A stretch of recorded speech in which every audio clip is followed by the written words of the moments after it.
नमस्कार। आकाशवाणी जयपुर अजमेर से प्रस्तुत हैं प्रादेशिक समाचार।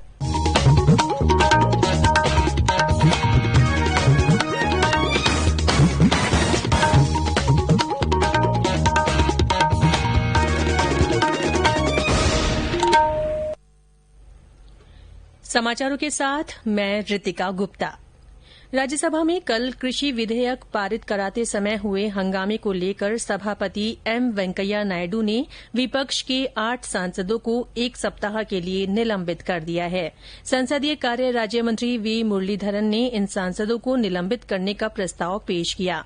प्रस्ताव सर्वसम्मति से स्वीकार कर लिया गया। सभापति ने कल की घटना को अस्वीकार्य और निंदनीय बताया। उन्होंने कहा कि इस घटना ने राज्यसभा की छवि धूमिल की है।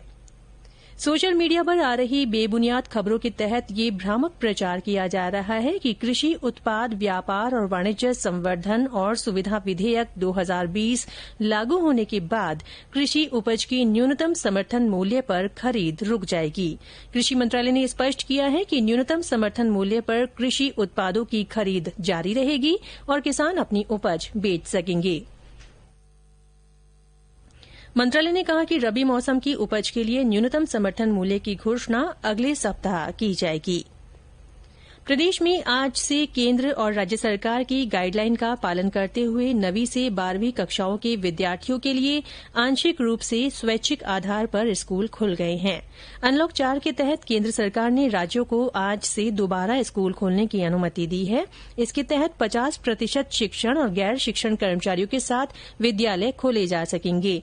कक्षा 9वीं से 12वीं तक के छात्र यदि चाहें तो आवश्यक परामर्श के लिए विद्यालय आ सकते हैं।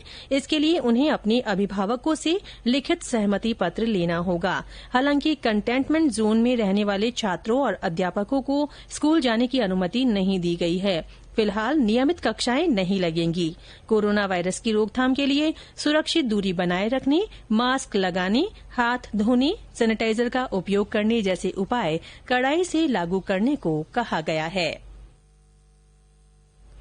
प्रदेश में कोरोना से संबंधित सभी जानकारी एक ही स्थान से देने के लिए राज्य स्तरीय हेल्पलाइन नंबर 181 आज से शुरू हो रहा है। सप्ताह के 7 दिन 24 घंटे काम करने वाली इस हेल्पलाइन के जरिए कोविड-19 के संक्रमण की वर्तमान स्थिति, अस्पतालों में उपलब्ध खाली बेड और ऑक्सीजन सिलेंडर की जानकारी एक फोन कॉल पर मिल सकेगी।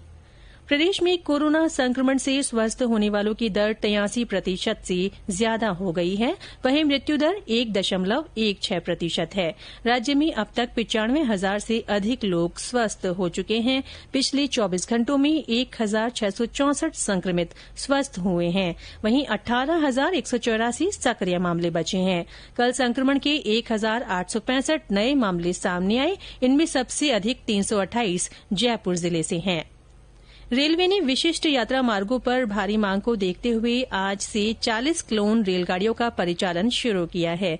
ये AC3 श्रेणी की रेलगाड़ियां होंगी और अपेक्षाकृत तेज गति से चलेंगी। इनके ठहराव स्टेशन भी कम होंगे। जिन यात्रियों को आपात आवश्यकता के लिए यात्रा करनी है या जिन्होंने अंतिम समय में यात्रा का फैसला किया है, उनके लिए क्लोन ट्रेन लाभकारी साबित होंगी।